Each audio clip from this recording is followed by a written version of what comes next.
की माझ्या लेकराला दवाखान्यात घेऊन जायचं होतं. म्हणून बाळांनो, त्या तापेने तडफडत असणाऱ्या गंगाधरला मी माझ्या हातात घेतलं आणि अगदी धावत पळत दवाखान्याचा धावा केला आणि तिथे जाऊन पोहोचले. दवाखान्यामध्ये गेल्यानंतर डॉक्टरांना विनंती केली की अहो डॉक्टर, 2 दिवस झालं माझं लेकरू तापीने तडफडतंय हो, त्याला एकदा हात लावून बघा, त्याला एकदा तपासून बघा. माझ्या लेकराला नेमकं झालंय तरी काय ते तरी मला सांगा. मी सगळे घरगुती उपाय करण्याचा प्रयत्न केला, पण माझ्या लेकराची तापच काय कमी होत नाही. तुम्ही एकदा त्याला तपासून बघता का? अशा मी खूप विनवण्या केल्या त्या डॉक्टरला. पण तो डॉक्टर शेवटी काय म्हणाला माहिती? तो डॉक्टर म्हणाला, रमा, मागील बाकी भरल्याशिवाय गंगाधरवर काय इलाज करता येणार नाही.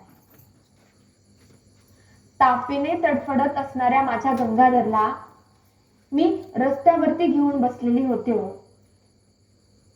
माझ्या लेकराला मी वेळेवरती औषध पाणी दवा पाणी देऊ शकले नाही, म्हणून माझं बाळ तापेने तडफडत तडफडत रस्त्यावरती मरण पावलं. मी मात्र तिथं ओरडत राहिले, बाळ गंगाधर, अरे उठ रे, तुझ्या या गरीब आईला एकदा आई म्हणून हाक मार बाळा, उठ रे. पोरींनो, लाखो काय करोडो काय मी कित्येक तरी हाका मारल्या हो माझ्या बाळाला, पण माझं बाळ नाही उठलं. त्याने एकदा सुद्धा मला शेवटची आई म्हणून हाक मारली नाही हो.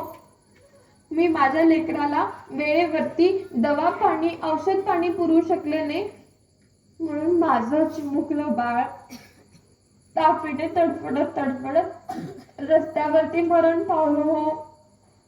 कित्येक तरी डॉक्टर होते आजूबाजूला, पण एकही डॉक्टरने माझ्या लेकराला तपासून नाही पाहिलं, कारण माझ्याकडे त्या डॉक्टरला देण्यासाठी फुटकी कवडी नव्हती.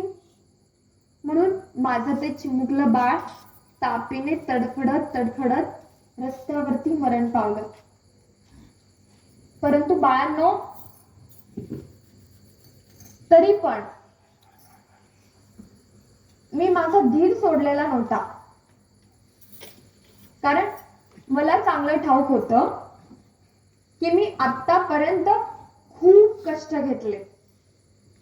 माझे साहेब सुद्धा एका पावाच्या तुकड्यावरती ते त्यांचे शिक्षण परदेशात पूर्ण करतायत. म्हणून मला मात्र अगदी ठाम विश्वास होता की माझ्या आणि माझ्या साहेबांच्या कष्टामुळे आज माझा एक चिमुकला गंगाधर इथे रस्त्यावरती मरण पावला असेल. मात्र माझ्या आणि माझ्या साहेबांच्या कष्टामुळेच तुम्हा कोट्यावधी लेकरांमधून कोट्यावधी गंगाधर उभारणार होते. मला त्याचा अभिमान होता बाळांनो. म्हणून